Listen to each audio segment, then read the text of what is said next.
The object of Taxi Chronicles is to allow real riders with real stories, share their experience and enhance your life. So sit back and enjoy the journey. Morning. Yes, we're back with another episode, another rider. Today I'm honoured to have a Mason in the house. I'm surprised he took the interview, but I'm very happy he did. And he's going to tell us all about the life of a Mason and what it is to be a Mason and why he joined. So nice to have you here today. I'm not sure if I should say your name. We keep it anonymous. It's up to you. Oh, I'm fine either way. Thank you very much. Okay. So give us a brief, why did you join the Masons and how long have you been in the Masons? I've been a Mason for almost 15 years now. And I was intrigued because a friend of mine who I very much respect, I knew he was a Mason and he was doing a lot of interesting charitable work and meeting with interesting people. And at some point we got talking about it and he asked whether I'd be interested in joining. And I said, yeah, sure. And that was, as I said, over 15 years ago. Okay. Give us a brief on the history of the Masons, please. Ooh, I don't know if I can do brief because it's been around for a long time. So I think the easiest way to summarize it is the Masons are a society with secrets, but not a secret society. The history dates back well over 400 years, and it goes from, as most people know, it originally actually stemmed from people who were Masons, actually building cathedrals and everything else. And they formed effectively clubs for mutual support at that time. And those gradually evolved to include people who weren't Masons but were intrigued by that idea of mutual support and betterment. And now the vast majority of people involved don't have anything to do with Masonry, physical Masonry, but they are very much involved with supporting one another, doing a lot of charitable work, and meeting and improving oneself. Okay, that's interesting. When you say about 400 years, so does that go back to the Knights Templar? Because based on that, I'd probably talk about movies here and stuff like that. Is it like, obviously Knights Templar were building castles because they were making money as they travelled around the world, around Europe. Is it kind of combined with them or is that something else? I have to admit I'm not fully up on the links. There are apparent links between the two. And a lot of the principles are the same, but I don't know specifically. But those kinds of organizations, I think, all came out of the same idea of betterment of self, doing charitable works, helping out. The Knights Templar were involved, from what I understand, in building a lot of the original hospitals and taking care of people when there weren't such things as sort of organized medicine or people who knew what they were doing. Okay. What have you learned from the Masonry Masons that you wish you knew when you had started? I think I've learned to be more patient, not just with myself, but with others. And to sort of keep in mind that there, but for the grace of God go I, applies often in life, and you really have to be thankful for what you have. And not only that, but be active in helping other people that might not have had as much luck as you have in life or the chances that you've had. Okay, that's good. What kind of person, if someone wants to join a Mason, what's the procedure and what kind of person are you looking for? Masons come from all different walks of life. We're a very egalitarian society. We don't care about your background, your history, your race, your ethnicity, your sexual orientation, your religion. That doesn't matter to us. What we're really looking for are good men that want to be better and want to improve themselves. The only stated requirement is you need to believe in a supreme being. Now, whether that's an organized religion or you just believe that somebody up there or down there or wherever that's all that's really required. And from there, you make your own journey and you discover things about yourself and about the world around you. Mm-hmm. If you become a Mason, is there like an attendance that you have to attend a certain amount of times a year or a week or? Yeah, I mean, most of this information, if you go into the website of the United Grand Lodge of England, there are questions and answers there will explain the requirements. But in basic summary, you join a lodge, which is kind of your group, and most lodges meet 4 times a year. The meetings also are usually accompanied by a meal, whether that could be anything from a pub meal to a very fancy meal. Sometimes it's a lunch, sometimes it's a dinner, and they're good fun and very social, and you get to chat and have fun with people that are like-minded. The overall requirements, as I said before, are effectively having a belief in supreme being. You're very much encouraged to get involved with charitable work and to yourself give to charity. That's a big part of what Masons do, and we're very, very bad at explaining what a big impact charity has on the UK that's driven by Masons. We're the second biggest donors behind the National Lottery to charitable works, and we're often, because we're nimble and we have funds available, we're often the first people to go into disaster zones. We were amongst the first organizations to donate to the Ukraine, and we've donated, I think now it's about £250,000, and also not only just material, but also actually people going to help and train on the borders of Ukraine, train medics and everything else.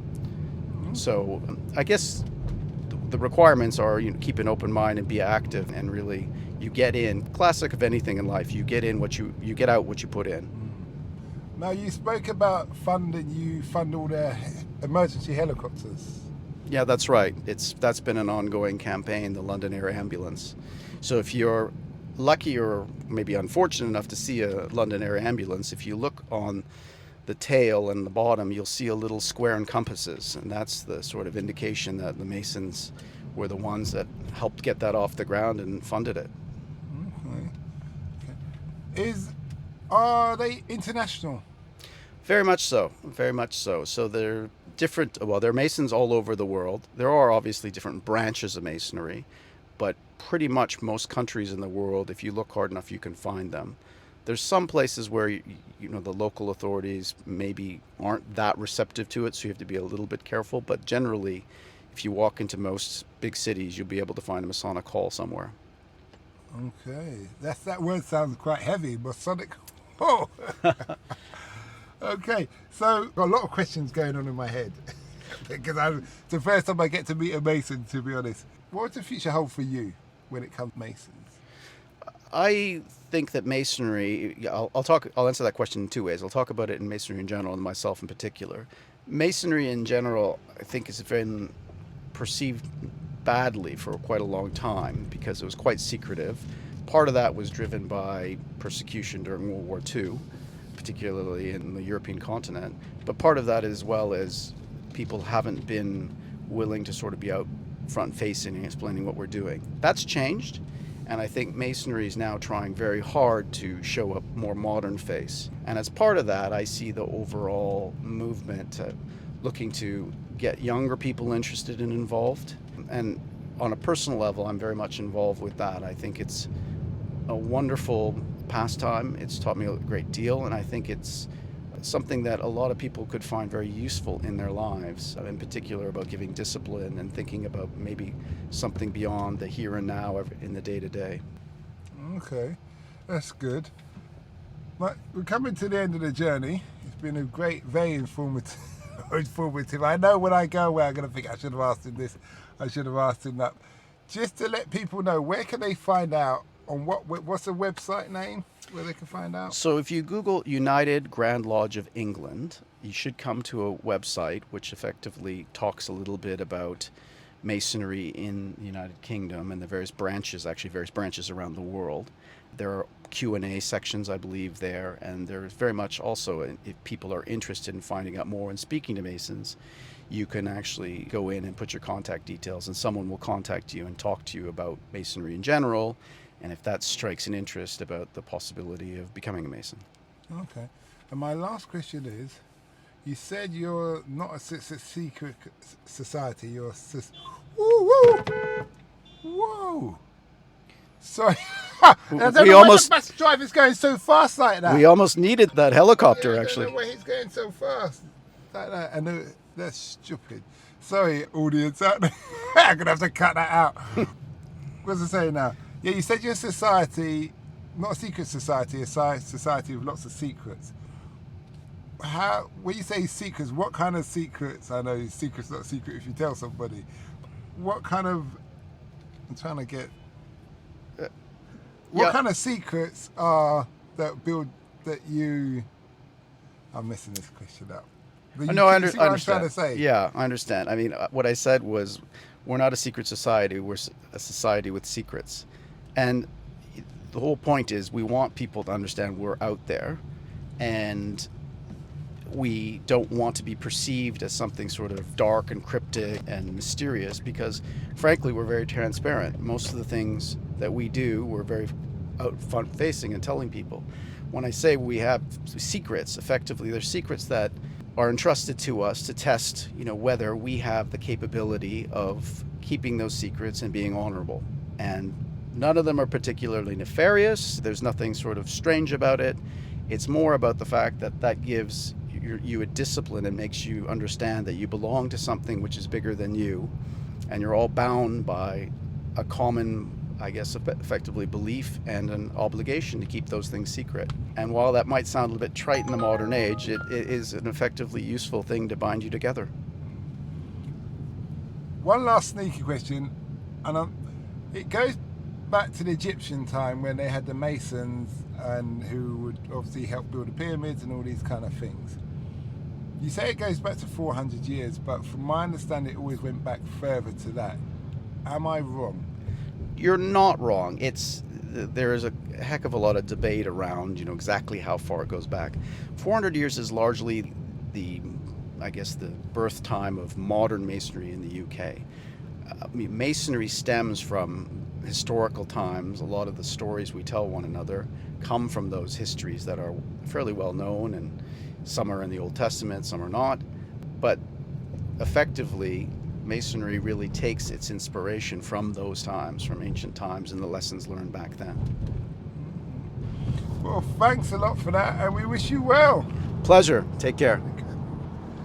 And to listeners out there, do not forget to check out our other sister podcast, Africa Investor Stories, where we interview people from around the world who've invested in Africa, and you hear what it's really like to invest in the mother continent. Have a nice day. We hope that episode enhanced your life. We post an interview every day, as well as vlogging on our social media channels. Don't forget to subscribe to get our latest episode.